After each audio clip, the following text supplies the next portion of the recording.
Vamos falar um pouquinho então do filme K-Pop Demon Hunters da Netflix, também conhecido no Brasil como Guerreiras do K-Pop. É um filme que fala muito sobre vulnerabilidade e conexão. A gente já abre o filme conhecendo as nossas três protagonistas, que são nada mais nada menos do que um grupo de K-pop que é liderado pela Rumi, que vai ser a mais importante pra gente na trama.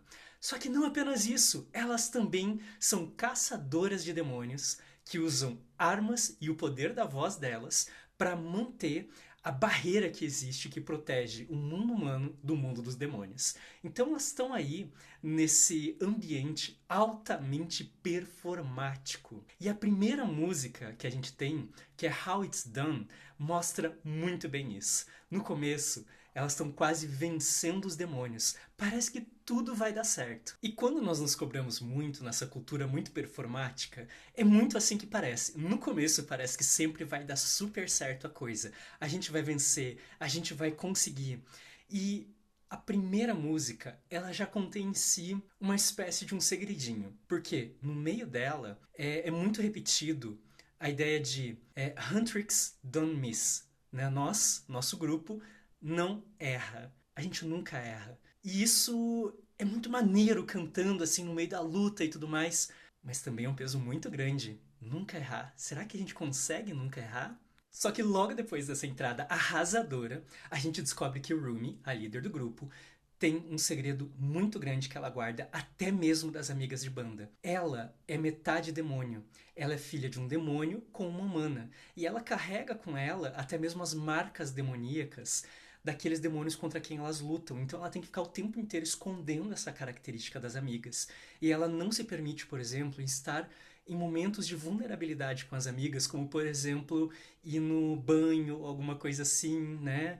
Então ela acaba se fechando muito. E o que foi ensinado para ela é que ela e as amigas têm que lutar contra os demônios, porque assim as marcas dela não existirão mais, né? A barreira vai estar impedindo das marcas aparecerem e ela poderá aí sim ter uma vida normal com as amigas.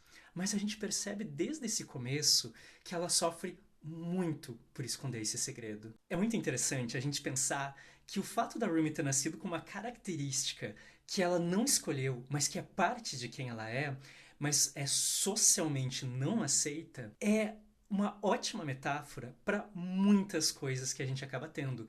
Doenças, limitações, transtornos mentais, etnias em determinadas culturas, questões relacionadas a gênero, a sexualidade, tantas características que a gente pode ter que acabam sendo vistas de uma forma negativa, com julgamento negativo na sociedade e que fazem a gente ter vontade de, vamos dizer assim, esconder ou lutar contra aquilo até eliminar aquela característica de nós. Mas Rumi não apenas sofre com não conseguir ter uma conexão muito íntima com as suas amizades, como ela também está começando a perder a voz. Esse também é um ponto bem metafórico e interessante, porque a história está basicamente dizendo pra gente que se nós negarmos quem nós somos, essas características que fazem a gente ser quem a gente é, nós perdemos a nossa voz, nós perdemos a nossa potência, nós perdemos a capacidade de agir no mundo de uma maneira muito efetiva.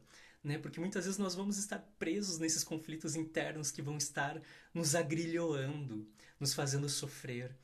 E isso tudo é muito expresso na música Golden, que é uma música arrasadora que as meninas estão lançando, só que por causa dos problemas de voz da Rumi, a estreia que elas iam fazer pela primeira vez ao vivo dessa música, ela precisa ser cancelada. E isso começa a dar alguns problemas para as meninas. E ainda para piorar a vida das nossas queridas protagonistas, os demônios decidem tentar uma estratégia revolucionária e fazem uma boy band de K-pop de demônios liderada por um demônio chamado Dino, que vai ser bem importante na trama. Dá muito certo. Eles conseguem atrapalhar pra caramba o sucesso da banda das nossas protagonistas e também pelo processo conseguem muitas almas humanas. A música que eles começam tocando é uma música muito chiclete que se chama Soda Pop e que foi maravilhosamente traduzida para o português como Meu Pequeno Guaraná. Aí o mais óbvio acaba acontecendo e esses dois grupos começam a brigar, tanto na frente quanto por trás das câmeras de maneiras muito diferentes. Só que no meio de um desses embates, Dino, o demônio, descobre que Rumi, a protagonista, é meio demoníaca. E aí ele consegue dar um jeito de falar com ela a sós. E ele revela uma coisa muito chocante, que é ele, há 400 anos atrás, era um humano que acabou vendendo a sua alma, vamos dizer assim, resumindo a história, para os demônios para dar para ele e para a família uma vida melhor. Então ele era um humano que virou um demônio, enquanto que ela é meio humana, meio demônio. E isso faz com que comece a existir uma conexão muito importante entre os dois. É através de toda essa relação com o Dino que ela tem acesso a uma coisa que ela nunca teve antes, que é ter alguém validando a insegurança dela, esse ponto de vulnerabilidade, esse ponto que ela escondeu a vida inteira. É a primeira vez que isso acontece, porque a única outra pessoa que sabia era a tutora original dela, que foi a tutora que ensinou que aquilo era errado, que era vergonhoso, que ela tinha que esconder, que ela tinha que lutar contra aquilo. Mas o Dino tá falando, tá tudo bem. Você não é um monstro por isso, você não é menos por isso. E isso faz com que duas coisas aconteçam que são muito importantes para Rumi. A primeira é que ela começa a estabelecer uma relação emocionalmente íntima com o Dino.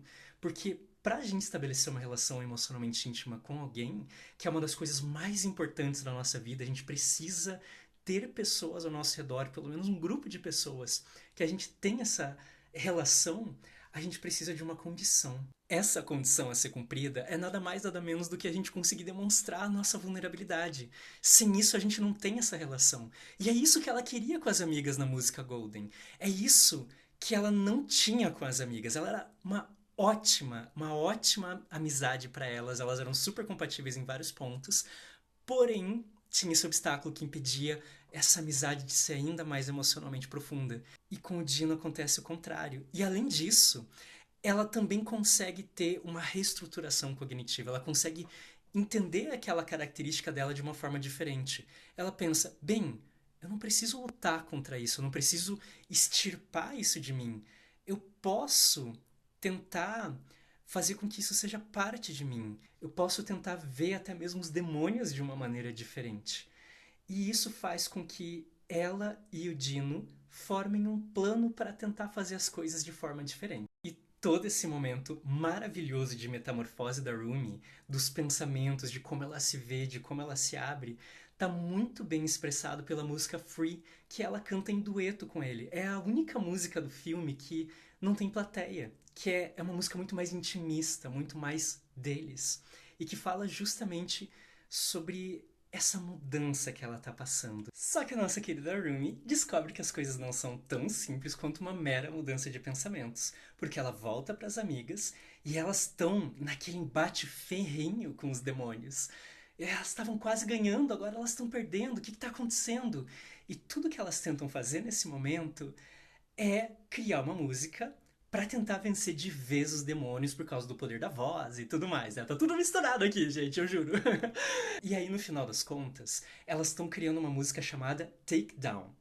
E as duas amigas da Rumi, elas estão tentando fazer uma música extremamente agressiva contra os demônios, tentando humilhar os demônios, falando como elas vão acabar com os demônios, porque eles não merecem existir e tudo mais. E a Rumi começa a ficar muito desconfortável com aquilo tudo, mas mesmo ela tentando falar assim, olha, será que a gente não pode mudar a música, ser mais acolhedora? Não tá dando boa. Tudo isso acaba combinando com o plano dos demônios. E quando as meninas estão lá no palco, finalmente indo cantar essa música Take Down, dois demônios pegam o lugar das amigas da Rumi e cantam a música não apenas voltada para Rumi, a versão agressiva da música que falava muito mal de demônios, como elas também vão tirando pedaços da roupa da Rumi que estavam escondendo as marcas demoníacas. E elas caçoam, elas humilham e tudo mais. Ou seja, não são as amigas dela de verdade, mas representou muito bem o que a Rumi devia temer todo esse tempo de como ela seria tratada pelas amigas. Ela até consegue fugir daquele lugar e encontrar as amigas dela de verdade. Só que como a roupa dela já tá toda rasgada, as amigas de verdade também, infelizmente, veem aquelas marcas e assim, não é tão ruim quanto da primeira vez ali com os demônios, mas mesmo assim a reação delas é péssima. O grupo tá partido.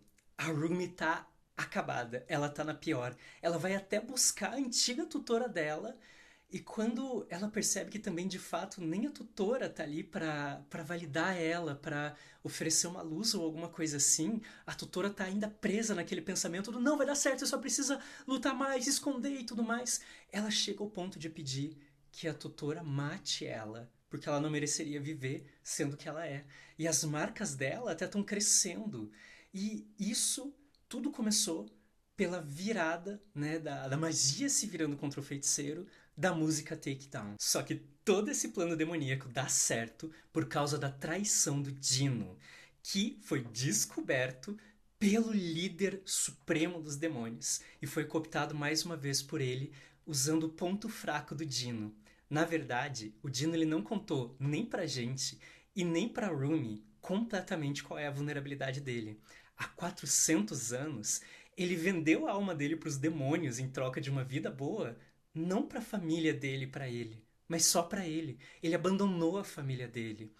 E isso é uma coisa que causa até hoje para ele arrependimento, dor, culpa e vergonha. E ele tem um pacto com o líder dos demônios que é basicamente, se ele fizer tudo certinho, ele vai esquecer de todo esse sofrimento. Ele vai ter a memória apagada que ele fez isso. Então, o ponto de vulnerabilidade dele é diferente da Rumi, mas também é um ponto muito comum. Enquanto que a vulnerabilidade da Rumi vem de uma característica que ela não controla, que ela não escolheu, que ela simplesmente nasceu com aquilo, a do Dino vem de uma escolha dele, do mal-estar, da dor, do sofrimento, da culpa, da vergonha, do arrependimento que ele sente por uma coisa que ele escolheu em um momento da vida. Eu acho que o Dino ele não usou muito bem aqui uma coisa que eu costumo falar muito para os meus pacientes, que é a gente faz o melhor que a gente tem com o que a gente tem em cada momento. E com o passar do tempo, a gente consegue fazer melhor, a gente consegue melhorar. Então, ele é uma pessoa mais madura depois de 400 anos, eu ia falar 40, mas foram 400 anos. E ele se julga muito por aquilo que ele fez lá atrás, quando ele era novo. E isso consome ele por dentro. Ele só quer escolher poder esquecer de tudo. E é aí então que a nossa boy band demoníaca decide fazer um show matador. Em todos os sentidos, no caso, porque eles querem pegar a alma de geral, inclusive das colegas de banda da nossa protagonista. E eles vão fazer isso com uma música chamada Your Idol, que é uma música que ela preda muito justamente em cima dessas inseguranças e vulnerabilidades que a gente está falando. É uma música que me faz lembrar muito de como várias coisas são extremamente atrativas pra gente quando a gente tá se sentindo muito sozinho, sem conexão, sem ter um espaço seguro para mostrar nossas vulnerabilidades, para ter uma rede de apoio, para ter relações emocionalmente íntimas. A gente fica mais vulnerável a pessoas mal intencionadas, a vícios, ao isolamento, a atitudes potencialmente prejudiciais para a gente. E é nesse momento que Rumi, a protagonista, volta, já tendo resolvido seus conflitos internos, tendo integrado todas as partes de si e aceitado quem ela é, inclusive essas vulnerabilidades. E com essa coragem, ela consegue fazer várias coisas. Ela consegue tirar as amigas dela daquele transe que elas estavam presas na música. E as amigas são tocadas porque essas amigas também têm suas próprias vulnerabilidades que elas estavam escondendo o tempo todo. E elas se conectam através das suas vulnerabilidades. Elas acabam validando umas às outras. E elas têm uma conexão como nunca. Não apenas isso, mas até o demônio Dino é tocado por isso e se sacrifica de uma maneira completamente heróica. E assim, as protagonistas conseguem vencer os demônios, fazendo isso de uma forma completamente diferente através da música What It Sounds Like, que fala muito sobre isso, sobre você quebrar quem você é e se entender a partir dessa quebra, de rever vários conceitos e de conseguir se aceitar por quem você é, de maneira que você consiga de fato buscar essa conexão com as outras pessoas. E esse é o filme, pessoal.